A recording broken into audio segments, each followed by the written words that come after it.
Most coaches talk about a deep-seated plan, a methodology to execute that plan. And with my life, stuff just happens. I didn't wake up when I was a kid and say, I can't wait to develop this program that gets people healthy. My mom met an Indian guru in the 70s. This guru also believed in long-distance running. But I wanted nothing to do with salad, meditating, and beads and monks. I wanted to figure out how to get a Cadillac someday and have rolls of $100 bills in my pockets. I worked my way eventually onto Wall Street. I was making money, but I didn't feel alive. My main business, I make money with, so why would I do this? Hey everyone, welcome to Boom. We're here with Joe De Sena. Boom, boom. Boom, yeah. So the Business Owner's Ownership Mindset podcast. Oh, I like it. Yeah, it's pretty cool. And we're here with Joe De Sena, who's the founder and CEO of Spartan. Yeah. I'm a big Spartan fan. I love obstacle races. Spartan is the brand in obstacle racing. Yeah. So super glad you can be here with us. So Joe, do you want to tell us a bit about your story with Spartan, how it started, what led you to begin with Spartan? Yeah, sure. So, I'm a big believer, and I was meeting with a coach when we were having lunch yesterday, you and I. And I was listening to the coach and some of the techniques he uses. And most coaches talk about a deep-seated plan, a methodology to execute that plan and kind of will it to your vision to life. And with my life, it's just, stuff just happens. Like, you know what I mean? Like, I didn't wake up when I was a kid and say, I can't wait to develop this program that gets people healthy. I just have a lot of energy and I just wanted to do cool stuff. But I was really fortunate. My mom met an Indian guru in the 70s who not only believed in being vegan and yoga and meditation, plus all the cool hacks that we talk about now that are like, scientists my mom and the guru were talking about in the 70s. So it's funny to see stuff come back full circle. But anyway, this guru also believed in long distance running. And he started a race in Queens, New York called the Transcendence Run. And it's a 3,100 mile foot race around a 1 mile loop. It still exists today. About 7 or 8 people do it. So as a young person who has a lot of energy, who sees what the mind and the body is capable of at a young age, like I did, maybe it bubbles up again somewhere later in life. But I wanted nothing to do with like salad and meditating and beads and monks. Wanted nothing to do with it. I wanted to be with my dad. I wanted to figure out how to get a Cadillac someday and have rolls of $100 bills in my pockets. and so I worked my way through college. I worked my way, I built a business. I worked my way eventually onto Wall Street, and I did what any aspiring, hardworking person does, right? I got myself into an office position, sitting on a desk and making money. I didn't feel too good. I was making money, but I didn't feel alive. I didn't feel great. And actually down here in the BVI, We're in Necker Island, Richard Branson's private island. we're in Richard Branson's island, down in this region, many years ago. My cousin, my mother's sister's son, started talking to me again about all those preachings and everything, because my mom had died at that point and his mom had died. And I was open-minded to it then because I wasn't feeling great. I was making money, but I wasn't feeling great. And so I started exploring this stuff, started eating healthy, started doing yoga, started doing these crazy races all over the world. Adventure races, they were called back then. They're fairly popular. Was it like trail races? Did they have obstacles? What was it like? No, it was typically kayak, bike, run. Okay. And they were somewhere between 350 and 500 miles long. They were self-supported. You were out there from 5 to 15 days, and it was point to point. So if it was in the BVI, which is where I held a race 25 years ago, we might go to that island. We might swim to that island, right? Let's get the island over here. Yeah. All right. That's Mosquito Island. We might swim there. We might kayak over to Joost Van Dyke. We might coastalier, they would call it, where you'd come out of the water with ropes and work your way up a rock face.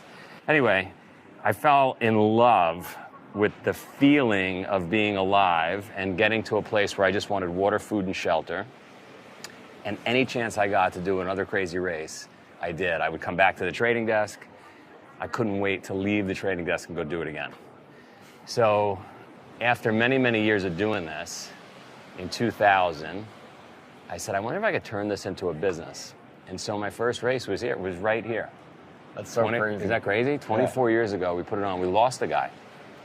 What do you mean? We lost a guy. So imagine we were setting the course right now. We're getting ready. The races are going to be rolling in 4 days.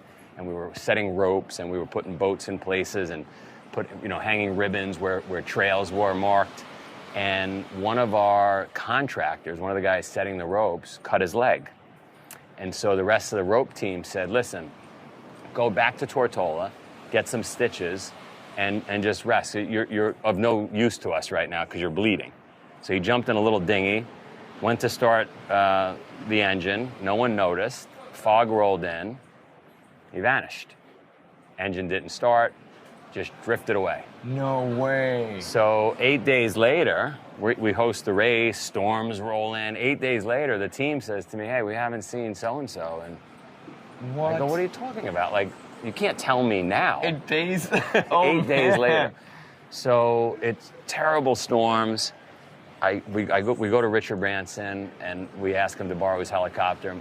He had a pilot, but my father-in-law was a Navy helicopter pilot.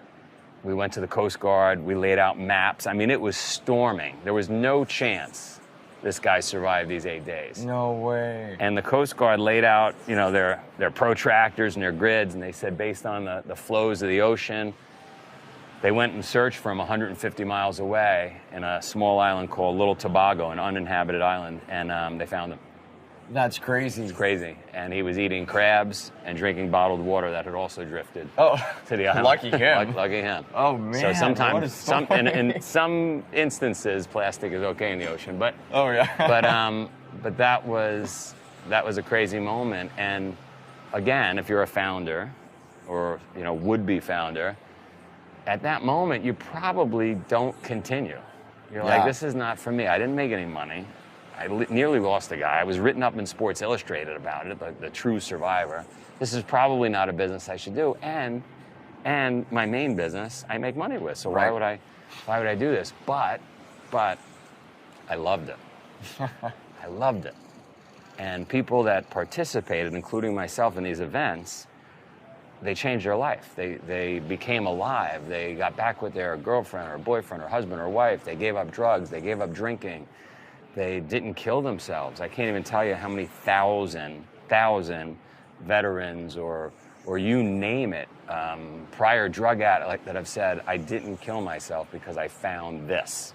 Oh, wow. And so that's the currency we get paid with. That's how I get paid. I get emails every single day. Every day. There's not a day that goes by that I don't get an email.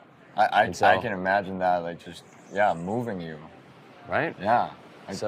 Wow. I mean, if you're Louis Vuitton, I can't imagine you get the CEO does not get an email that says these diamonds changed my life. Right? It's all superficial nonsense. And I mean, I've lived the experience of the races changing your life as well. I mean, I'm an obstacle course athlete myself, and I love Spartan races. Thank you. The first time I did a race, man, I was hooked. I hadn't been out in nature for 4 years, and I'm a big nature guy, and it got me back there, in the trail.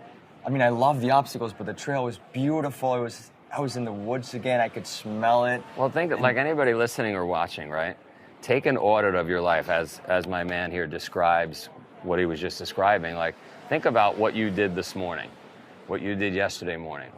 Most of us spend 95% of our life indoors. Yeah. We don't move. We go right to our computer. We take a warm shower. We order Uber Eats. We're not even cooking anymore. Oh, yeah. So, you got to make that 5% count. That 5% when you're outdoors, right? So. Absolutely. Yeah. And I try to be outdoors as much as I can nowadays. And obstacle racing has been the biggest impact on me for that. So. It's a vessel. It's a vehicle to get people outside, get connected. Let's go back to biohacking, right? Oh, you got to do earthing. Oh, yeah. You do. You're definitely connected with the earth when you're out doing one of our events. And it's not just obstacle racing, by the way. We put on trail events. We put on mountain bike. We put on all crazy events. If If it's challenging and scary and you don't want to do it, we're putting that kind of event on. So what kind of events, like, what's the whole range of events that Spartan So puts on? the way we think about it is the same way Louis Vuitton is a house of brands. We want to be a house of brands of hard shit, stuff that's going to scare you, challenge you, and make you better. And so it's Tough Mudder, it's Spartan, obviously, it's Spartan Trail, so trail runs without the obstacles. We've got one in Patagonia that we talked about. You definitely got to do it. Yeah. Some crazy races we have around the world, trail runs. We've got functional fitness, so a product called DECA, where you're competing in 10 stations. It's consistent all around the world. So if you do it in your gym, let's say, if you compete in a DECA event, you know how you did versus somebody in Spain or versus somebody in China. It's identical. We've got a hiking category called Highlander Adventures, 60-plus mile hikes where you're going out with folks and setting up camp along the way. So, it's a whole host of, we got a mountain bike, crazy mountain bike race. The original mountain bike race in the entire world is in Costa Rica. It's called La Ruta.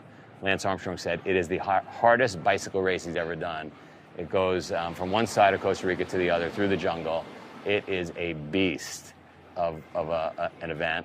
And then obviously we got all our crazy events, Death Race and World's Toughest Mudder and all that nutty stuff. Nice. Yeah. That's awesome. I love how you've grown the brand into so many different places. And I can imagine, like, along the road, you faced so many obstacles as a businessman as well. I still face them. Yeah. I definitely, anybody smart, anybody listening or watching this, anybody smart would have looked at our numbers, would have looked at what we were doing and said, what the fuck you do? Like, this is not a business. This does not work. Certainly the first 2-3 years as we were creating the category, completely out of money every week, couldn't make it work, so had to tell the employees everybody's just getting $2,000 a month, that's the only way it works. If you have to leave, I understand. And 99% of the people stayed with us, but I could not make the economics work. Finally got the economics to work and then had this crazy competitor, Tough Mudder, nipping at my heels nonstop. If I announced a venue, they announced a venue. Probably made us both stronger, but it didn't feel like it when it was happening. Then we finally, as an entrepreneur, reached the top of the mountain in 2019. We're crushed it. We're buying our competitor. We're expanding into other brands, and COVID hit. And yeah, so it's really the universe testing me. Like, oh, God is saying, hey, Joe, you motherfucker. You think you're so tough giving everybody burpees? Let's see if you can handle it. So that's your burpees. That's it. That's it. So we should do some burpees. We got to do some burpees. Let's do some burpees. Yeah. Okay. Let's get down to it. Let's talk to them. The thing about burpees, you don't have to kill yourself. Okay, you could literally treat it almost like a yoga move, and just get down horizontal and get up vertical, and get down horizontal. You got to move blood. That's why I love the exercise so much. When you guys all say to me, "Well, I travel, I'm in hotels, I'm here," you do burpees in a closet. You do them anywhere. So it's a great exercise. It moves blood. It gets you horizontal. It gets you vertical. We're gonna do something. Okay. I'm easy going. So, because I want to show people, like a lot of people just get scared, right? Like, I love. So, we also just did a challenge that you made for Christmas and New Year's. So, well, my thinking was everybody starts on New Year's. I'm gonna get fit. I'm gonna do all this stuff, and it lasts like 2 weeks. And so I said, what if coming out of the year end, we could be tough, right? We could push those last 5-10 days and finish the year strong. And so I said, look, you got 3 choices. You could do 300 burpees every day, you could do 10-mile run, or you could do 20 miles on the Airdyne bike, which is that terrible, terrible bike, the Assault bike, or whatever the brand is that you use, or mix it up. And about 1,800 people took us up on that. So it was awesome. Yeah, I know I did it. I don't think I've ever done 300 burpees in a day. Yeah, it's a lot. So, you think about the Spartan number. And clearly Leonidas had that 300 number. That's his favorite number because it was 300 Spartans versus the Persians. So anytime we do anything, like how many races should you do? 300. How many burpees should you do? 300. Oh man, I love it. I don't think I've gone to 300 races yet. How many minutes in the cold plunge? 300. Oh man, wow, 300 minutes. That's gotta be something. Wow, yeah, the longest I've done And ice is 15 minutes, and That's a lot. oh, I was cold when I got out. The recovery was brutal. Now, 19. all right. 20. All right. All right. Now, Joe, Yes. so burpees and doing these crazy challenges, what do you think the impact of doing this is on the rest of your life? How does overcoming these physical challenges better equip you to be a better businessman, a better leader? Do you think there's some overlap there? So I didn't know this, and I'm sure you listening don't know this, but the number one motivator for a human being, for him, for everybody, number one motivator is the avoidance of discomfort. It's not sex, it's not drugs, it's not food, it's avoiding discomfort. Because the brain requires so much energy to operate, and it's kept us alive as long as it has as a species on the planet, it views all these things as threats. Getting too close to the edge of a cliff, going out in a desert, getting in cold water, all a threat, require a lot of energy, and it wants to shut us down subconsciously to avoid that threat. So imagine we live in a world where things are pretty easy, where Uber Eats exists, where we've got indoor plumbing, where everything is at our fingertips. And we have an operating system and hardware that is shutting us down from doing anything hard. That's the world we live in. We live in this really soft, cushy world, and our brains don't want us to do anything that's going to overexert. Oh, don't go upstairs. Don't take the stairs. Take the elevator. Right? Just take the easy way, yeah. Stairs are dangerous. Yeah. Right? And so don't blame your brain. That's the way it's been built for 1 million years on the planet. And it made sense for a while. Made sense for a while. Because life was so uncomfortable Yes. every single day, like Yes. every second of the day. You were under threat. There was some wild animal that was going to eat you. We were exposed to the elements all the time. We didn't have a solid place to sleep. We certainly yeah. didn't have a love sack.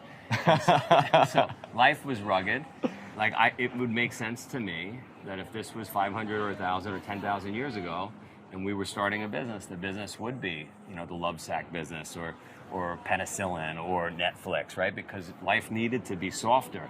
Back then it was way too rugged. You died at a young age, but now we have it way too easy. The pendulum has swung in the wrong direction.